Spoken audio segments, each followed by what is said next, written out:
cheating, stealing, dueling, falling.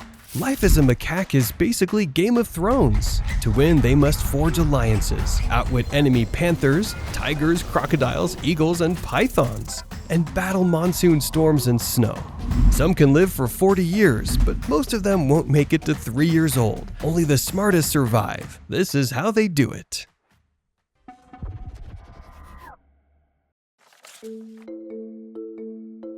There are 22, 23, or 25 macaque species. Scientists can't agree, because some of them look suspiciously similar.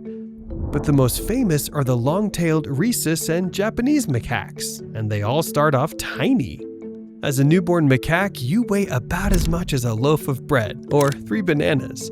You can't walk, run, or climb, so if anything tries to eat you, you're screwed. Luckily, Mama Macaque will carry you around for the first 3 months, so all you have to do is hang on. Baby macaques ride on Mom's belly for the first month, so they're always close to her nipples to feed and can share her heat. Months 2 and 3, though, you gotta cling to Mom's back so she can climb, keep up with the troop, and not get eaten. When they're hungry, baby macaques do what babies do best, scream and tantrum until they're fed. If Mom doesn't feed them, the rest of the troop will attack her, because screaming baby monkeys attract predators. So, this is a foolproof strategy, unless you're alone.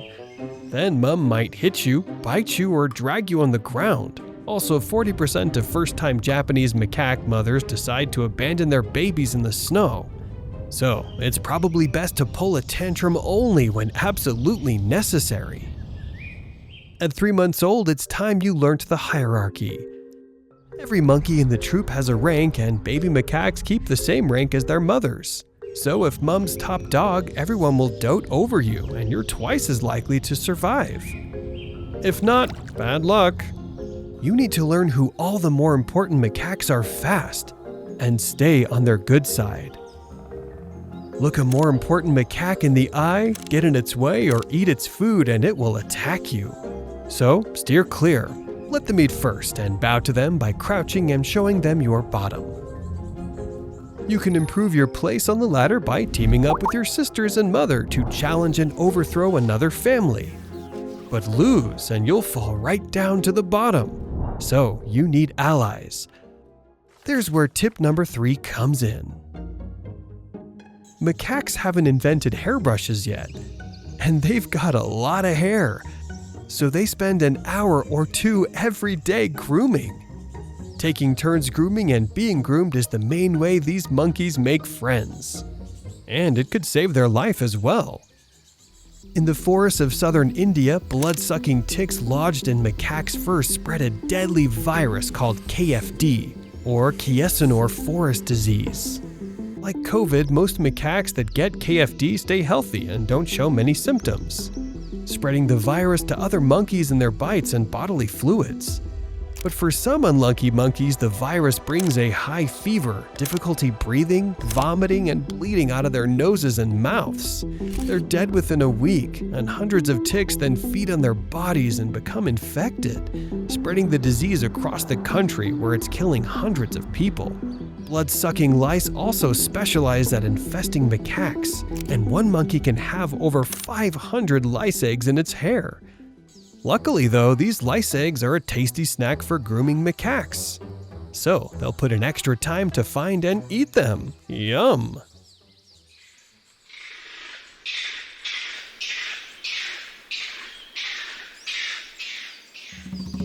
Even during spa time, danger's never far away. Pythons, eagles, and clouded leopards hunt macaques in the trees, on the ground, tigers, panthers, crocodiles, and wild dogs or dholes.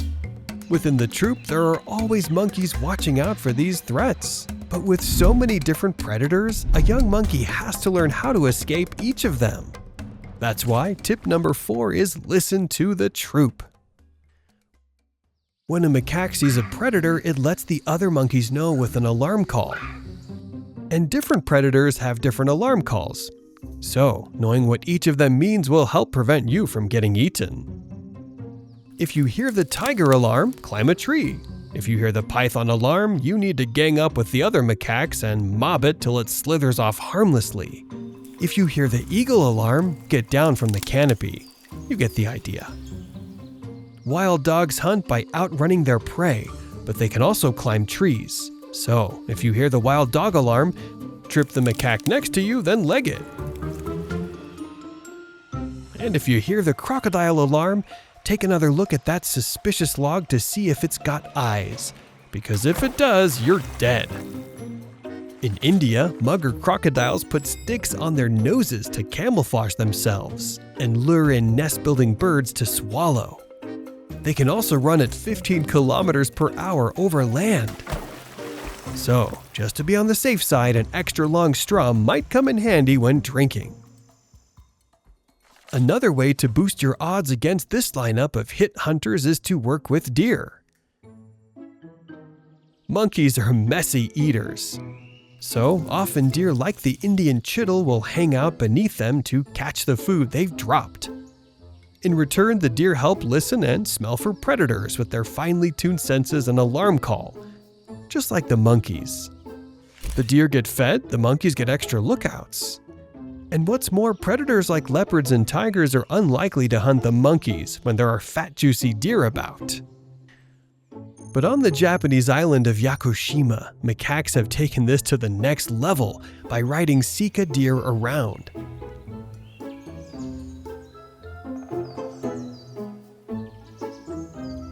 These jockey macaques help groom the deer, eating their ticks and lice, and the deer eat the monkey's poop in exchange for the ride. When they get horny, the monkeys even have sex with the deer sometimes. Of course, as winter closes in on Japan, snow blankets the landscape, making food almost impossible to find. So, tip number 6, don't be picky. As a macaque, you need about 3 bananas worth of calories each day to survive. Sadly, bananas aren't always around. So, in desperate times, macaques will eat tree bark and soil instead.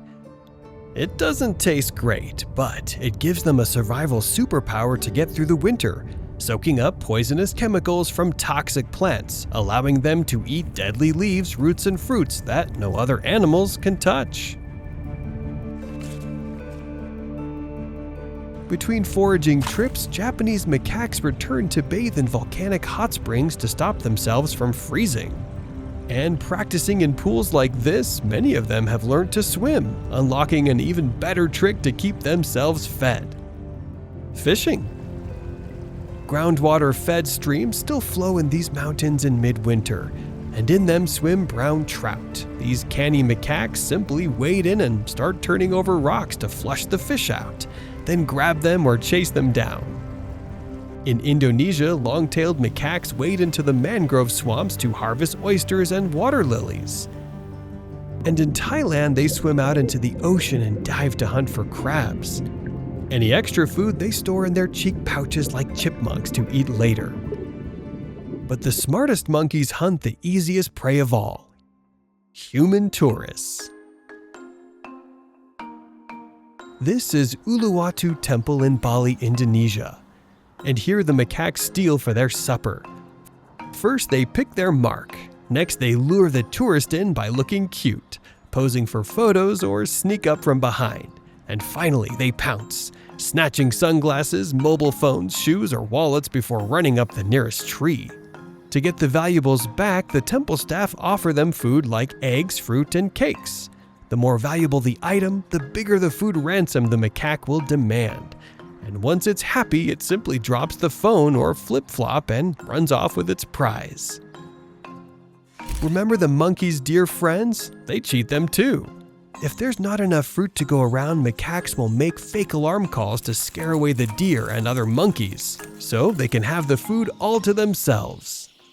Hence survival tip number 8, cheat and steal. No monkeys do this better than the lion-tailed macaques. Deep in the western Ghats where they live, monsoon season brings hundreds of great big jackfruits sprouting from the trees. The problem is the macaques can't tell which ones are ripe, so they cheat. The monkeys spy on giant Malabar squirrels whose sense of smell allows them to pick out ripe jackfruits with ease.